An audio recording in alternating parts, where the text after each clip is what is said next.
नमस्कार मंडळी, लग्नानंतर होईलच प्रेम या मालिकेच्या पुढील भागामध्ये आपण पाहणार आहोत. पार्थ हा काव्याला म्हणत असतो, माझी आई म्हणायची की नवरा बायको हे जगात सर्वात जवळचे मित्र असतात, परंतु लग्न झाल्यानंतर मला असे काही वाटत नाही. नवरा बायको सर्व काही होऊ शकतात, परंतु चांगले मित्र कधीच होऊ शकत नाहीत.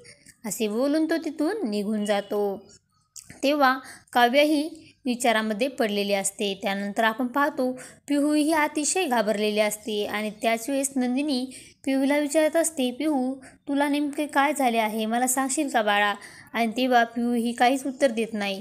आणि त्याच वेळेस जीवा त्या ठिकाणी येतो आणि नंदिनीला बोलतो, माझा एक सल्ला तुम्ही ऐकाल का? पिहूला कॅन्सलरची गरज आहे. तेव्हा नंदिनी देखील तयार होते आणि बोलते, तुम्ही एकदम बरोबर बोलत आहात. आता काउन्सलरच आल्यानंतर आपण समजलं की पिहूच्या मनामध्ये काय आहे.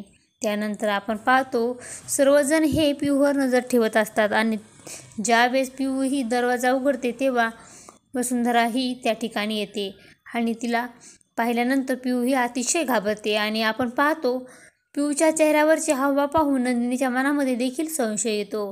आता पुढे येणाऱ्या भागामध्ये पिहूने नक्की काय ऐकलं आहे हे नंदिनी व जीवाला सांगणार का, हे पाहणे अतिशय रंजक ठरणार आहे.